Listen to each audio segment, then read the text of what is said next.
Fala pessoal, tudo bem? Vamos começar uma aulinha aqui sobre KPS, produto de solubilidade. Galera, o KPS nada mais é do que um tipo de constante que a gente tem. Eu já falei em vários vídeos aqui sobre constante de equilíbrio, como que a gente calcula, constante de equilíbrio para concentração, para pressão, para ácido, para base. Então o KPS é mais um tipo de constante. Só que é uma constante muito específica, é uma constante para solubilidade, para processos de solubilização, ou seja, processos em que eu vou ter uma substância que está no estado sólido, ok? Vou pegar um sólido qualquer, vou colocar em contato com a água e ela vai passar para o estado aquoso, então ela vai solubilizar ali, ok? Como que a gente calcula a constante?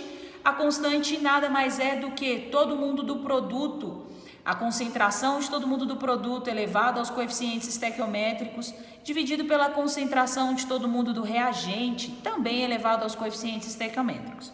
Então eu botei um exemplo aqui para a gente entender como que funcionaria esse rolê. Peguei sulfato de bário, está no estado sólido, ele entrou em contato com a água, né? Eu estou solubilizando ele aqui, e aí ele liberou bário 2+, que é o cátion, e SO4 2-, que é o meu ânion, né, o sulfato. Todos dois no estado aquoso, a minha reação está balanceada, um bário aqui também, um SO4, tá tudo ok. Então, se eu for escrever a minha constante aqui, o meu KPS, o meu produto de solubilidade aqui, eu iria pegar todo mundo do produto, então a concentração do bário 2+, vezes a concentração do SO4 2-, dividido pela concentração do BaSO4, do sulfato de bário. Só que esse sulfato de bário ele está no estado sólido. Substâncias sólidas e líquidas não entram no cálculo de constante. Então esse bário aqui, ó, esse sulfato de bário aqui, não vai participar. Por via de regra, todos os nossos reagentes em uma reação, né, de solubilização estarão no estado sólido. Então, o nosso KPS ele vai ser dado pela concentração dos produtos elevados aos coeficientes estequiométricos. Por quê? Porque os reagentes estarão no estado sólido. Então, ele já tem um valor constante, né? A concentração deles é constante, vale 1. Então, a gente não precisa de trabalhar com eles. Então, a minha real expressão do KPS aqui, ó, seria somente a concentração de bário 2+, vezes a concentração de SO4 2-, e resolvi o meu problema, ok?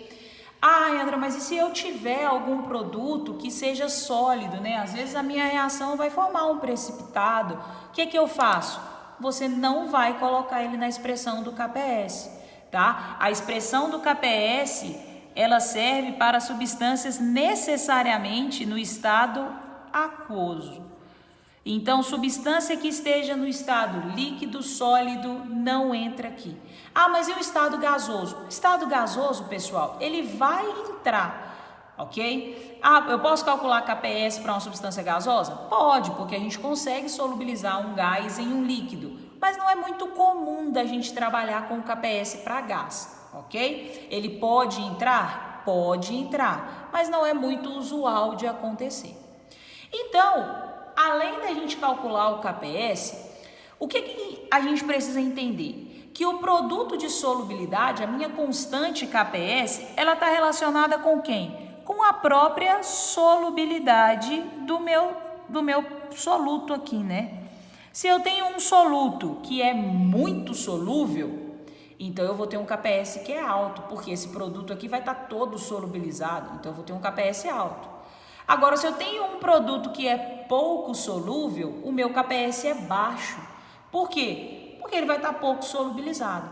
Então, a gente entende que o KPS e a solubilidade andam juntos. E é aí que vem a graça da situação.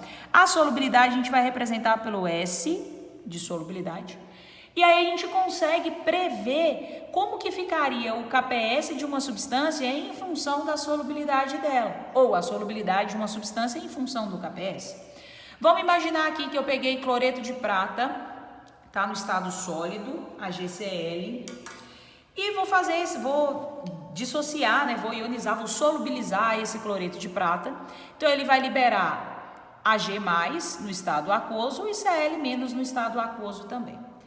Então, no início, eu tenho uma concentração X aqui, né, da minha substância, e 0 dos meus produtos. No início de qualquer reação, a gente não tem produto.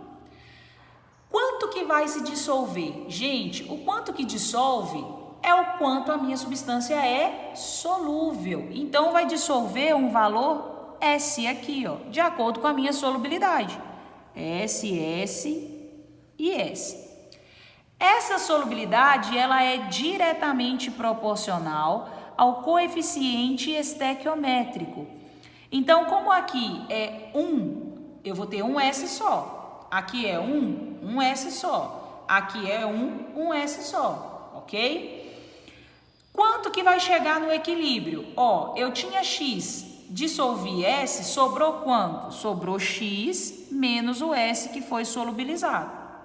Eu tinha nada, solubilizei o S, sobrou quanto? O S, né? Só o que foi solubilizado e aqui também só o que foi solubilizado.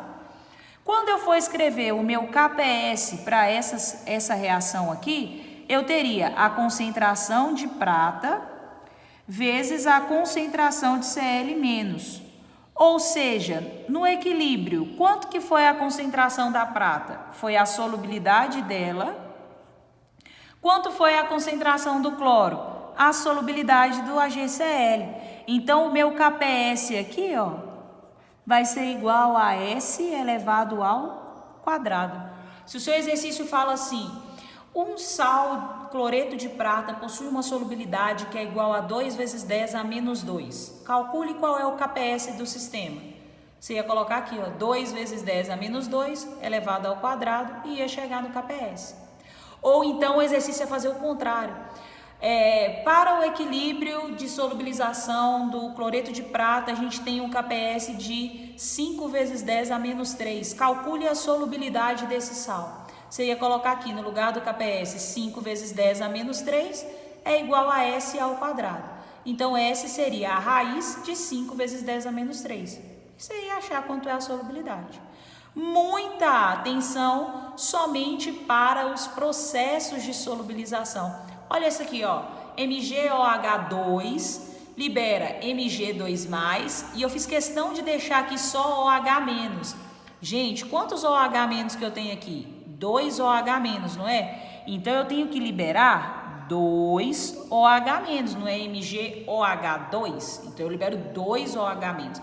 Ah, mas esse 2 aqui não faz diferença. Faz, porque a sua solubilidade é proporcional ao coeficiente estequiométrico. Se você não coloca esse 2 ali, sua reação não está balanceada, tá?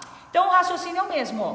No início, eu tinha uma quantidade X de hidróxido de magnésio, não tinha nada de Mg2+, nada de OH-. Quanto que vai dissolver? Aqui dissolveu S, aqui dissolveu S, aqui dissolveu 2S, ok? Dissolveu 2S. A solubilidade é proporcional ao coeficiente. No equilíbrio, então, eu vou ter X menos S, aqui eu vou ter S e aqui eu vou ter 2S. Na hora de escrever o meu KPS, o que seria a minha aqui? Olha, seria a concentração de Mg2+, vezes a concentração de OH- elevado ao quadrado. Ah, por que elevado ao quadrado? Porque o KPS é a concentração do produto elevado ao coeficiente estequiométrico. O coeficiente estequiométrico do OH aqui, do OH- não é 2? Então, tem que elevar ao quadrado. Substituindo, né, em função da solubilidade, eu teria KPS igual a solubilidade para o magnésio deu S, então seria S, que multiplica 2S, que é a solubilidade do OH, elevado ao quadrado. Então, o meu KPS aqui seria igual a S vezes 2 elevado ao quadrado vai dar 4. S elevado ao quadrado, S ao quadrado. 4S ao quadrado. Então, o meu KPS aqui vai ser igual a S vezes 4S ao quadrado, 4S ao cubo. Montei a minha expressão. O meu exercício me deu a solubilidade? Falou lá que a solubilidade é de 10 a menos 3. Então, o meu KPS seria 4 vezes 10 a menos 3 elevado ao cubo. Observa que o que está elevado ao cubo é só a solubilidade, não é o 4, ok? É só a solubilidade que está ao cubo. Então, eu consigo escrever o meu KPS em função da solubilidade e consigo achar a minha solubilidade em função do KPS. Às vezes, o exercício vai te dar a concentração do magnésio, te deu a concentração do OH-, você substituiu aqui, né, a concentração do magnésio, substituiu aqui a concentração do OH-, fez os cálculos bonitinho e achou que o seu KPS vale 50. Aí o exercício na letra B te pergunta assim: levando em consideração o KPS encontrado na letra A, calcule qual é a solubilidade do sal. Aí você ia colocar lá, 50 igual a 4S ao cubo. Então, S ao cubo seria 50 dividido por 4. S ao cubo igual a 12,5. Então, S é a raiz cúbica de 12,5. E aí você ia achar a sua solubilidade, ok? Pessoal, é isso, tá? O objetivo dessa aula era falar um pouquinho sobre a solubilidade da substância, a relação da solubilidade com o KPS, falar como que a gente calcula, né, esse KPS, é uma constante, então a gente vai trabalhar com o cálculo da concentração do produto sobre o reagente, porém, o nosso reagente é sólido, então ele não entra no cálculo da constante. Nosso KPS, então, é sempre calculado pela concentração do produto, elevado ao coeficiente estequiométrico, e aí a gente consegue resolver o nosso rolê da melhor maneira possível. Espero que vocês tenham curtido. Até a próxima aula. Valeu!